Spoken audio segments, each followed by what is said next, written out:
હળ ધીંગાણે જેના માથડા મહાણે એવો પાડ્યો થઈને પૂજાવું ઘડવૈયા મારે ઠાકોરજી નથી થાવું।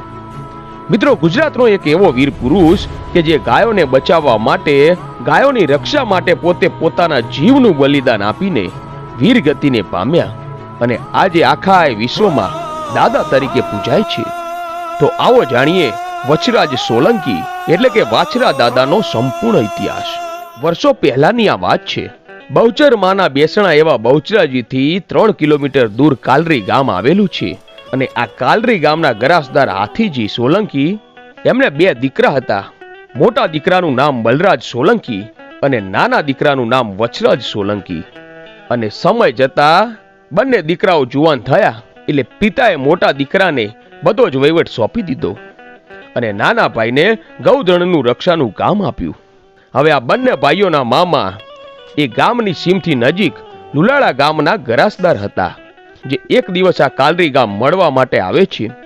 એમના મામાને કોઈ સંતાન ન હતું એટલે આ નાના ભાણેજ એટલે કે વછરાજને પોતાના ખોળે બેસાડવાની વાત કરે છે અને પિતા હાથીજી રાજી ખુશીથી પોતાનો નાનો કુંવર એમના મામાને સોંપે છે અને પછી તો મામા સામદ સંગ રાઠોડ પોતાની જાગીરના અધિપતિ વછરાજને એનો વહીવટ સોંપે છે। હવે મામા સામદ સંગ કુંવર ગામના તેમના જ ભાઈ વજયસિંહ રાઠોડની દીકરી પૂનાબા સાથે વછરાજ સોલંકીનું સગપણ કરે છે અને થોડા જ દિવસોમાં લગ્નનો દિવસ પણ આવી ગયો અને હાલના પાટણના નજીક સમી તાલુકામાં આવેલું કુંવર ગામ આજે આનંદનો દરિયો ઉછળે છે। શરણાઈઓના સૂર ગુંજી રહ્યા છે, લગ્ન ગીતો ગવાઈ રહ્યા છે અને એવા ટાણે માંડવામાં જુવાન વછરાજ સોલંકી 3 ફેરા તો પૂરા કરી લીધા અને વછરાજ સોલંકી ચોરીમાં લગ્ન વિધિનો 3જો ફેરો ફરવા જાય અને વછરાજ પગ મૂકે છે ત્યાં તો અવાજ સંભળાયો, દોડો દોડો। ગામનું ગૌધણ સુમરો લૂંટાળો હાકીને ચાલ્યો જાય છે। ઢોલ વાગ્યો અને વછરાજના કાને સંભળાય છે અને પગ થંભી ગયા। મોં ઉપરનો ઉલ્લાસ હળવો થયો અને આંખોમાં ક્રોધનો અગ્નિ જ્વાળા લાગ્યો। લગ્નના છેડા છેડીને તલવારના એક જ ઝાટકે તોડી અને કોઈ પણની રાહ જોયા વગર પોતાની રતન ઘોડી ઉપર છલાંગ મારી અને આંખોના પલકારામાં રતન તો વાયુ વેગે ઉપડી અને લૂંટારાઓનો પેટો થયો અને તલવાર અને ભાલાની બટા જતી બોલી મારો મારો ને કાપો કાપોની કિકિયારીઓ સંભળાવા લાગી અને ચારેય દિશામાં પવન વાવા લાગ્યા અને જાણે પ્રલય આવ્યો હોય એવી સ્થિતિ સર્જાઈ છે।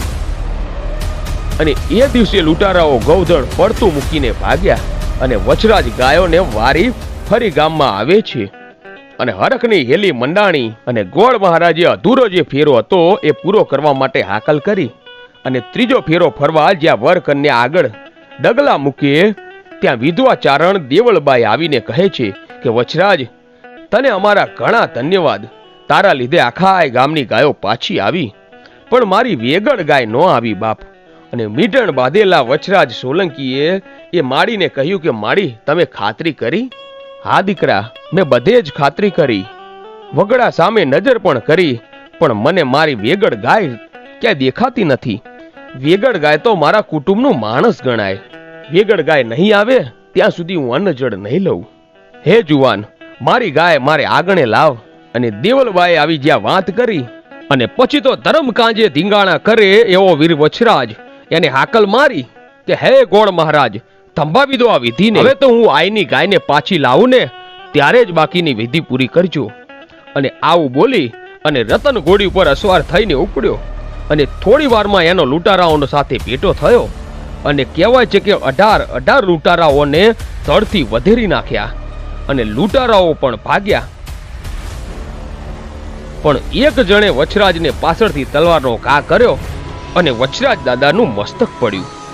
પણ અહીં એક અદ્ભુત ઘટના ઘટી કે મસ્તક પડ્યું અને છતાંય પણ ધડ લડતું રહ્યું અને આ જોઈને દુશ્મનોને લાગ્યું એટલે વેગળ ગાયને પડતી મૂકીને દુશ્મનો ભાગ્યા અને પછી ધડ જજુંબો સુધી લડતું રહ્યું। અને આ બાજુ દેવલબા અને પૂનાબા બંને પાછળ પાછળ આવ્યા અને જોયું તો વછરાજનું ધડ વાછરા બેટ ઉપર લડતું હતું અને મસ્તક ઓખરી બેટ પાસે પડેલું। અને પછી તો ગામ લોકો, જાનૈયા અને માંડવિયાઓ અને કાલરી ગામનો હીરો ઢોલી પણ ત્યાં આવી પહોંચ્યો અને વછરાજની વીરતાને વંદન કર્યા. અને પછી તો પૂનાબાએ ચિતા સળગાવી અને પોતાના પતિનું ધડ ચિતામાં સુવડાવ્યું અને મસ્તકને ખોળામાં લઈને પોતે ચિતાને ફરતે ફેરા ફરી અને અધૂરા મંગળ ફેરા પૂરા કર્યા. અને પછી ચિતા પર ચડી અને સતી થઈ ગયા. અને દેવલબા અને હીરા ઢોલીના પણ ત્યાં જ પ્રાણ અર્પણ થયા. અને મોતિયો કૂતરો અને રતન કોળીએ પણ ત્યાં જોઈ જોઈને પ્રાણ છોડ્યા. ખુમારીના ખમીરને યાદ કરતા વછરાજ બેટની એ ભૂમકા અત્યારે તીર્થધામ બની ગઈ છે. તો આ હતો ગાયોની રક્ષા માટે પોતાના પ્રાણનું બલિદાન આપનાર અને આજે અમર બની ગયેલા વછરાજ દાદાનો ઇતિહાસ.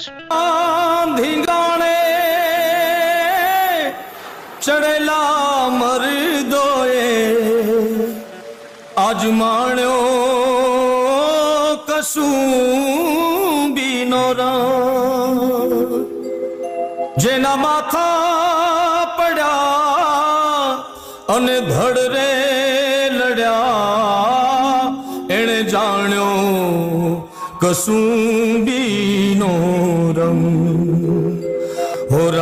તો મિત્રો, આવા જ વિડીયો જોવા માટે આજે જ અમારી ચેનલ A1 ગુજરાતીને સબસ્ક્રાઇબ કરો.